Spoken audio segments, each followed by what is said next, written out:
When you see people like Kat Blaque and Paul Joseph Watson on the same side of an issue, you know that you have a fucking problem. Imagine my shock. Exactly, imagine my fucking shock. So it's been in the news that various advertisers are pulling out of YouTube because they are shocked to find out that some of their videos have been displayed alongside extremist content. And when you think extremist content, you think things like ISIS videos and white supremacy and things like that. Obviously, if I was an advertiser like Pepsi or AT&T, I wouldn't want my content to be shown alongside that either. However, it seems like the umbrella for what YouTube considers to be extremist content has grown significantly. And that's why when I received a couple emails the other day about unmonetizations that I said to myself, it fucking begins. And at first I had an open mind because in the past I had my video about Marduk and Antifa. They were hit by YouTube's unmonetization algorithm, and upon review, monetization was allowed on that video. So I thought, alright, it's just it got hit by the algorithm and everything's gonna be okay. But sure enough, my video on PewDiePie being a Nazi, that one was unmonetized. My video on Steve Harvey potentially being a racist, that one was unmonetized. And the one that really surprised me was Ricky Gervais's atheism and animal cruelty.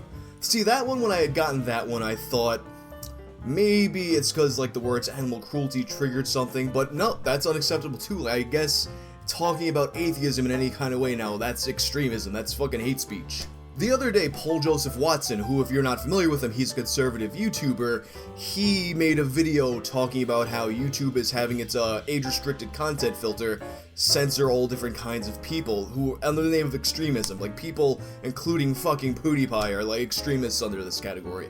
There's kind of a narrative that's being built up that it's conservative voices who are being targeted for wrongthink on YouTube, which makes this next tweet I'm about to show you very interesting. A YouTuber by the name Kat Blaque. I don't watch her videos, but I'm familiar with her because a lot of my friends who are a part of the social justice ecosystem, I guess, they share her content in a decent amount, so I'm familiar with her. I think it's a safe bet that she is the furthest thing from a fucking conservative, and she is getting hit with this shit left and right. Let's take a look at her tweet. I want every anti-SJW to see this before they whinge about how YouTube/Google is so pro-SJW.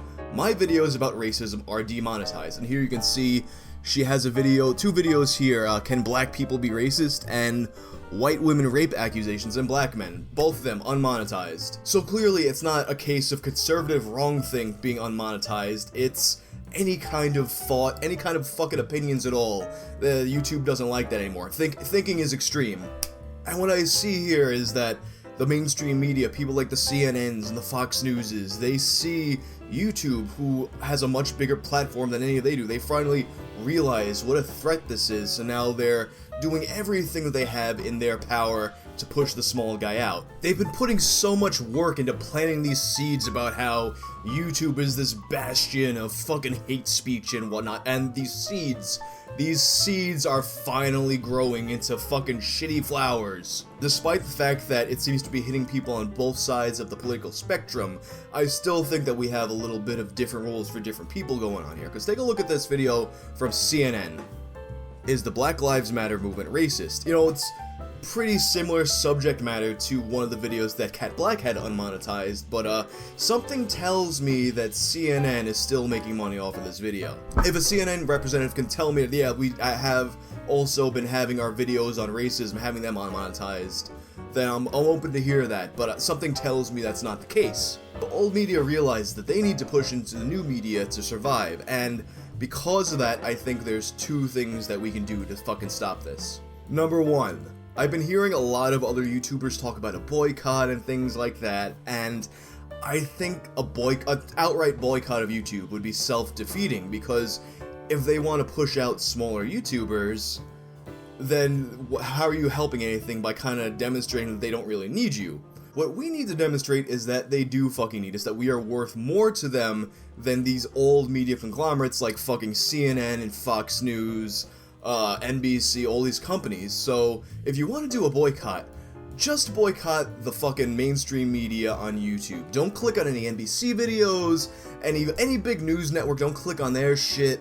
Don't click on any fucking movie trailers, any kind of like repurposed TV show bits. Avoid all that shit. Go click on just regular ass YouTubers. If you, instead of watching NBC, go watch the Young Turks or some shit. Instead of watching Fox News, go watch InfoWars or some shit. Or go, even better, go watch any of the other broad variety of opinions that happen in the middle of the political spectrum on here. Because what's going to happen is, if this doesn't change, is we're going to be left with the same boring shit that we get on TV, or we're going to be left with just stale, sterile, fucking generic, fake positive content, like, you know, these like, hey, smash that fucking like, subscribe, comment, those fake positive fucking vloggers. Hey guys, what's up, Idumi Gang? I hope you all having an amazing day, because I'm having an amazing day. So if I'm having an amazing day, you all should be having an amazing, happy day. That's what we're gonna be left with. And maybe not even, because every second you're watching that kind of a shit,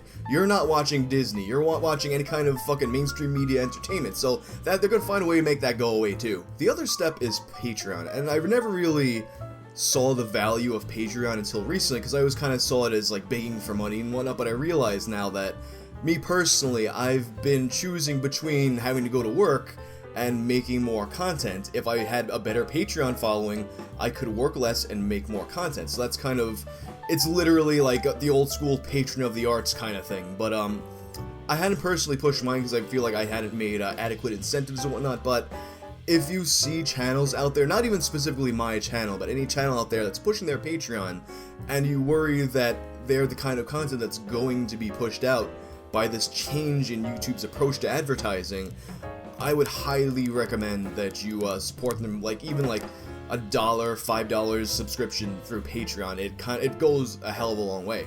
And there are a lot of creators out there with better Patreon plans than mine who they really make you feel like you're getting your money's worth out of your subscription. And all that being said, now that I've been standing here talking about kind of solidarity amongst smaller YouTube creators, I'm going to invite you to fucking spam the shit out of my comments section. If you make YouTube content, I want you to go down to the comments section, say a little bit about your channel, why people should watch you instead of the NBCs and the Fox Newses and the Disneys of the world.